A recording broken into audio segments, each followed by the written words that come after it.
So I heard Bird on a Wire, and I was really Oh yeah. impressed with that. So I thought, I should do an interview with them because I haven't interviewed you before. So, No. so I wanted to start off asking about that, and 'cause I like that you wrote it all about you turned on the news and it was like a reaction to the atrocities that humankind are capable of. Um, Yeah. how has knowing what humans are capable of made you as a person? Cynical, probably. I think that's where my brain is at the moment. I feel like I'm constantly wondering how I can do more in my personal position, but feeling completely lost as to where to begin. But yeah, unfortunately, cynical, I think, is probably the main word I would go for. Have you done anything else aside from write a song? Like, have you spoken out about certain subjects or anything before? No, not really. I mean, like I've never like being totally frank about it. I've never been somebody that has written anything particularly political or um spoken very much about it. I was very much raised to be one of those people of that like what's the saying about like you can talk about anything except for religion and politics. I was very much like, I wouldn't say I've believed that, but I've sort of lived my life by it a little bit. And yeah, I guess maybe this song is kind of my realization that that's not really good enough. But it's a very new sort of, well, I don't even know if I would say it's new. It's not new. I think every time I watch the news, I'm shocked by everything that's going on. But I think it's the first time that I've been properly sort of like ashamed of my hand in of it or everybody's hand in it, I guess, if Hmm. that makes sense. Yeah, Um, yeah, it does seem like the world's getting worse. Like when you if you turn on the news, you hear about the wars and mass murders and school shootings and even violence in the UK, like stabbings and stuff. Uh, yeah. do you think the world is deteriorating then? And if so, why? I I think it's deteriorating? I'm not sure if I do. I think maybe it's that um we are becoming more aware of it. I guess so many more people are speaking out about things now. People want to call it being woke or whatever. I hate that term, but like it is an awakening, isn't it? I think, and with things like UK fact check politics and all of that sort of stuff. I think we are just so good at sharing information now with social media's like rise over the last decade or two that we are more aware of all of the problems there are and corruption and anything like that. But I don't know that it's getting worse. I think it's just about that sort of awakening, I guess. Yeah. Maybe it is getting worse. I mean, certainly, climate change and things like that are clearly getting worse. Um, as to our own behaviours, I'm not sure. Not sure. And the press release mentioned, the wars, mass murder, school shootings, climate change, animal cruelty, human cruelty. On the subject of animal cruelty, are any of you vegan or vegetarian? Yeah, my drummer is vegan. I'm sure he would like all of us to follow suit. I think we're all finding our way in that and experimenting with it. And like we, when we go away writing together and things like that, we always eat vegan together to sort of like, I guess, learn more about it. I'm very interested in it myself. I'm a very fussy eater. So I think it's something that I'm trying to sort of like gradually come around to. But as you know, we've discussed between us in my band personally, I think it's like it is something that we are as a society probably going to have to do. Um, Even aside from you know, from an environmental point of view, I mean, because the planet is going downhill. Yeah. Mm. And so I'm vegan as well, so I've been Oh, vegan for a long time. But I saw you went out on tour with Millie Manders recently, yeah. and I know they're all like vegan and vegetarian. But you said something like they inspired you on the tour. Yeah. How what did you learn from them? Well, it wasn't just a tour. So I'm a music producer and I've done some recording with Millie. And I think actually writing this song was almost off of it. It was just after my last sessions with them. And I think it was almost in reaction to everything that we were talking about and what she's just released a couple of songs, one of which was called Can I Get Off? And that was very much, or Bird on a Wire, I think is almost like a reaction to that, and like sort of listening to that song and us talking about all the issues in it and stuff like that. I think that's what inspired me to suddenly be like, so waking up, looking at the news and things like that. Hmm. Um, and yeah, just touring with Millie, like she's so not afraid to say her piece. And I think, being totally honest, I think I'm very shy.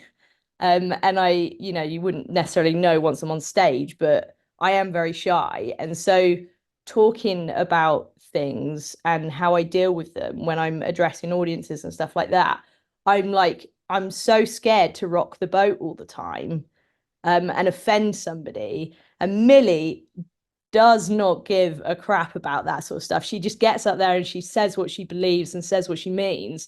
And I found that so inspiring, um, because everybody should be like that, right? I think. I'm shy too, so I'm like you, and you know, I'm quite quiet and but I think that the more you do it, the more you speak out, the more it becomes easier.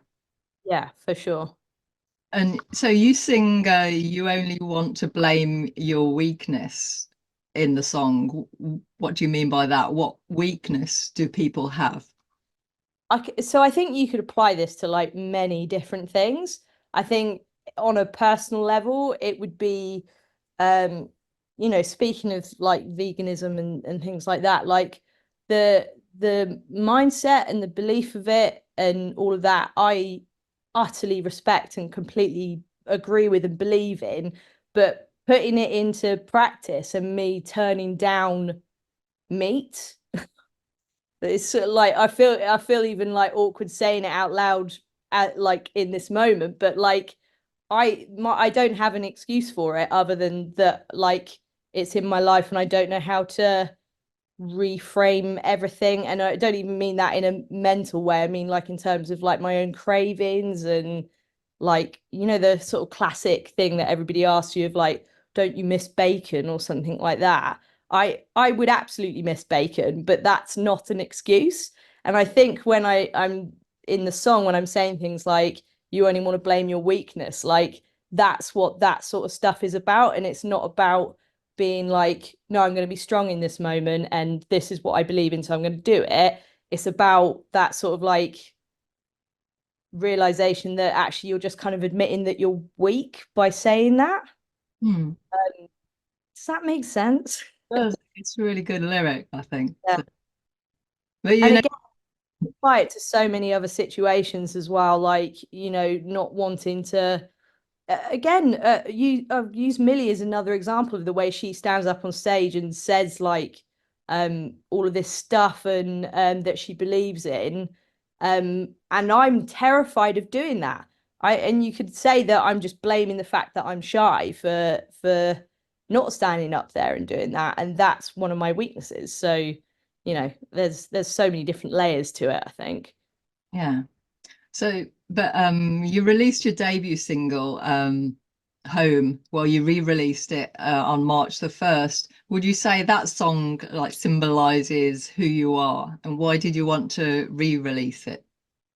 So that song is about like family and friendship and like how much that matters, like above like all other things and stuff like that, and how it gets you through dark times and everything. And I think we as a band were kind of like um we've spent the last year or so being, I wouldn't say lost, but finding it difficult to sort of find our footing and kind of and that sort of stuff.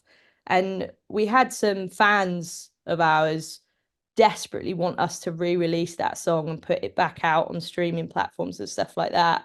And I think the stars just sort of aligned and everything. We were listening to the song, being like, "Oh, I don't want to start playing this again or whatever." But then we listened to the song and we're like, "Actually, this is so relevant to us right now." And like everything that everybody's been through after the pandemic and everything, and realizing what's important, your friendships and your family and everything, and sort of treasuring those moments of um I don't know, there's a lyric in it that's about take your places, smile like you mean it. It's like that's a photograph to me.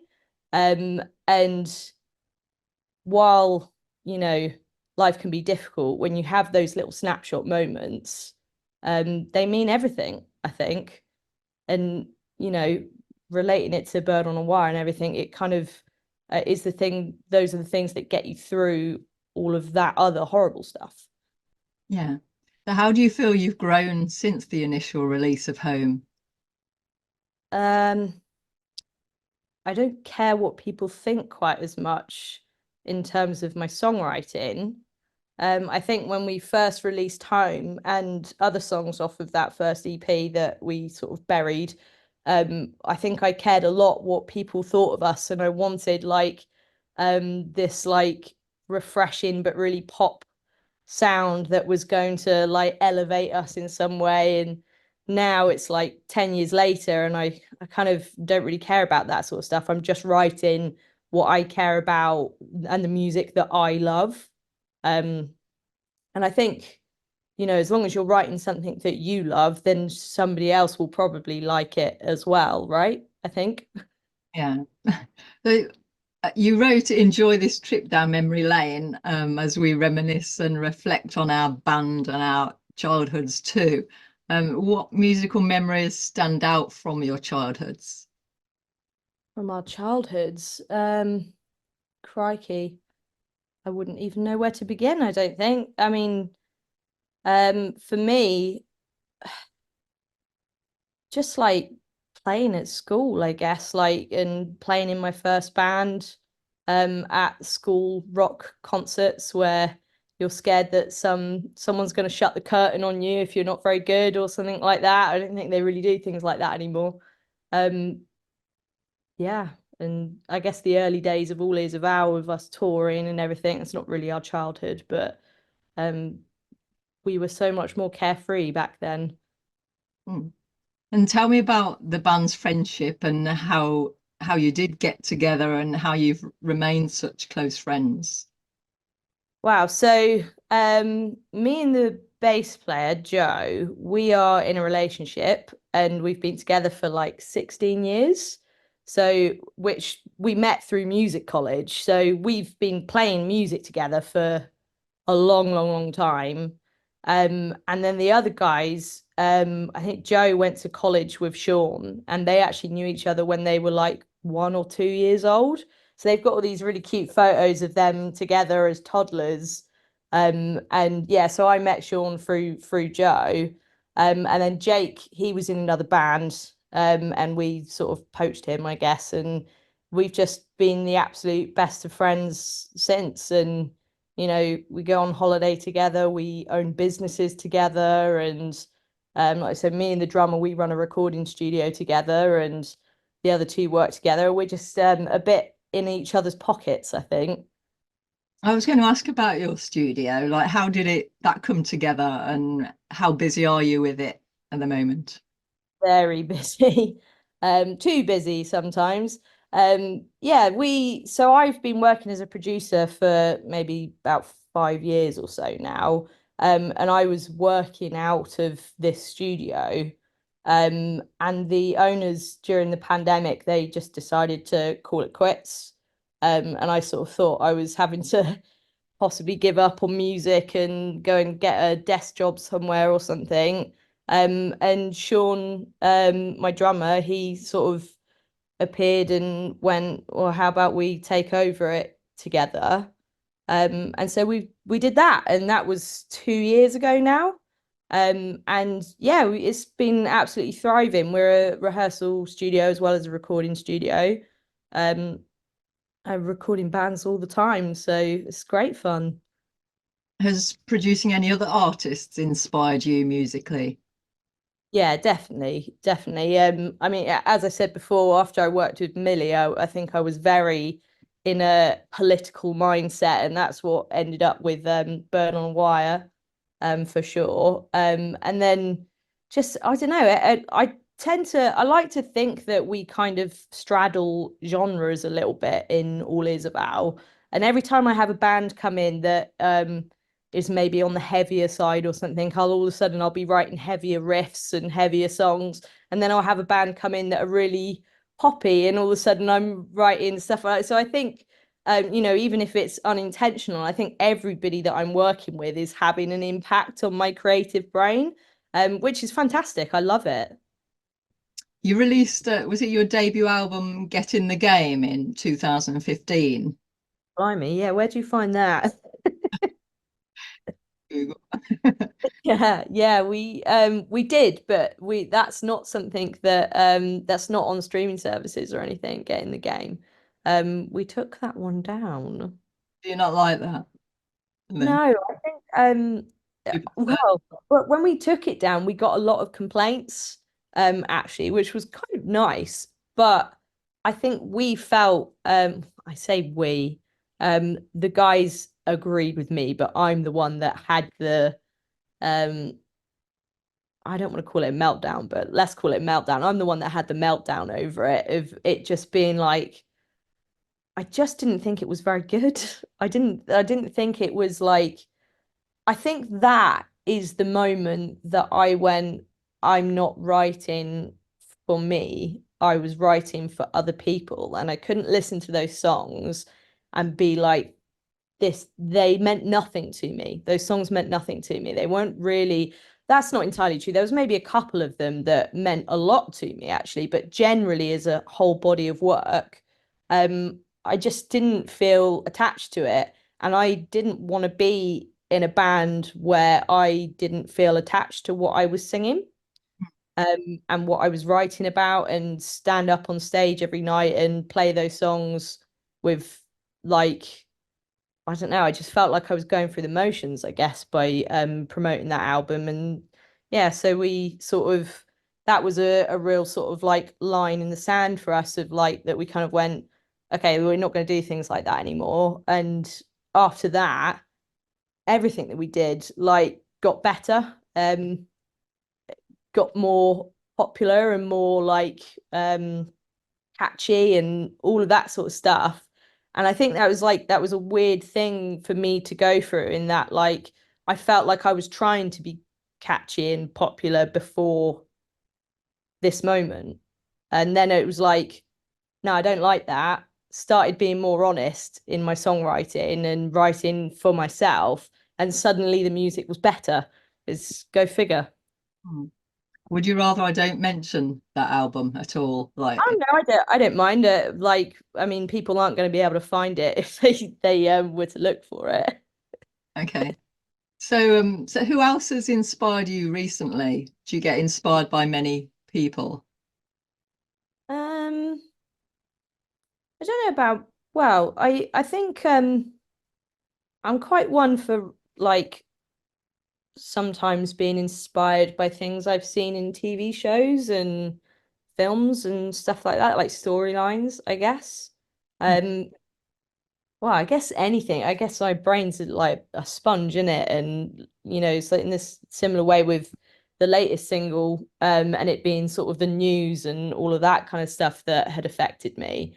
I think, yeah, it just seems like it comes from everywhere, to be honest. But um, yeah, Or even as a person?